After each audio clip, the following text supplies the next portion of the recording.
if you want to learn the process to embodying and empowering the feminine spirit, then check out the book, Healing the Feminine Energy and the Wounds of Your Inner Child. Alright, so now we're going to debunk the myth that sex isn't linked to gender. And we're going to talk about it from the perspective of what I learned in this book, which is called The End of Gender by Debra Soh. She's a sexologist and a neuroscientist.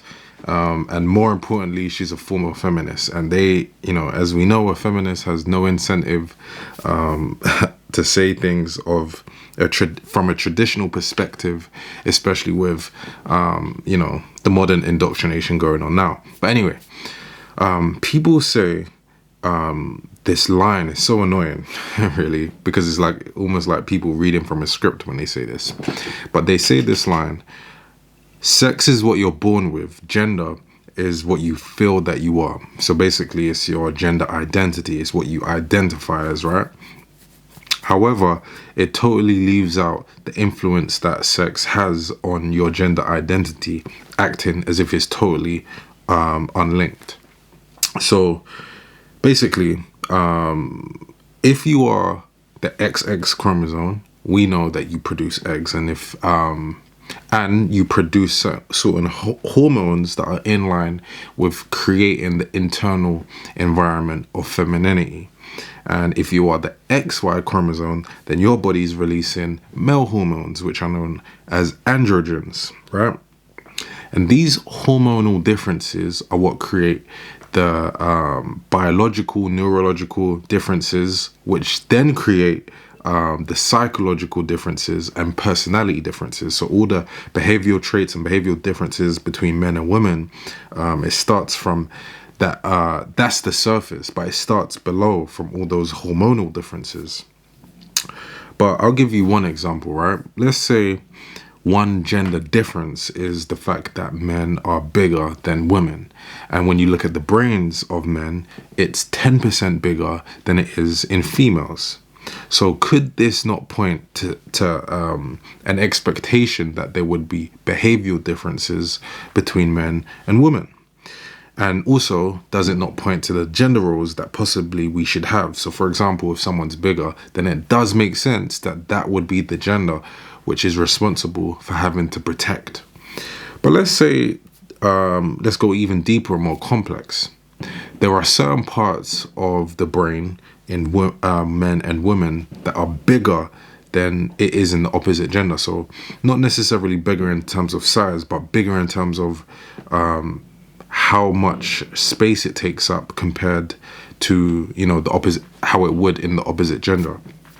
So say, for example, in a man's brain, right? Oh, well, first of all, a man's brain is actually 10% bigger, 8 to 10% bigger than a female. So we can start with that.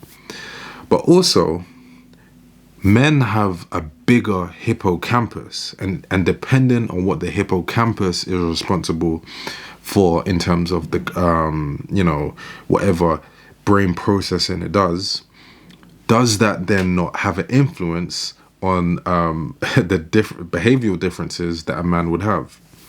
Or how about the fact that when each gender is doing certain activities, different parts of the brain are stimulated in different ways?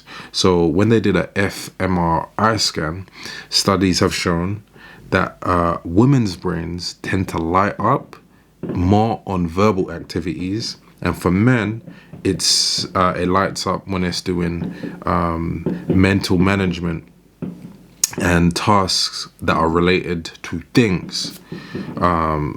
So basically, social differences are simply a byproduct of all of those underlying factors, as we've just said. And society, that people say, oh, well, society is what's defining it, but it's actually not the case. What's happening is society is just picking up and registering the differences that each gender is showing, and they're just reinforcing it. But what actually created those differences wasn't society, it was the biological context. Anyway, the biggest argument that we can make for that is that basically biological hormones are heavily linked to gender identities. And If this is not true, the biggest argument I can make, or the biggest proof I have of this, is the people that actually say the statement that they're not linked are the biggest proof that it is linked. Because why do people who want to undergo sex changes, right? Why did they have to change their sex to align with the gender identity that they have? If it's not linked, why did they need to consciously link it? That doesn't make sense. You know, why can't you just have it and it's different? So, for example, why can't you just be a woman who feels like a man? And you could just be a masculine woman. Or why can't you be a feminine man? So even though they're the ones that are most likely to argue against it, they are the ones that are showing that, well, they're the biggest proof that what they're saying is not true. And unknowingly, they're supporting gender roles. Obviously, they're not intending to, but that's what they're doing. They're supporting gender stereotypes by saying that a man is supposed to be like this. Because if you feel like that, and then you change your sex to agree with it, that means that you're confirming that that sex is supposed to act like that gender identity. So it's interesting because they really go back on their word. But anyway, I want to know what you think. Do you agree with the concepts that are in this book and what I'm saying?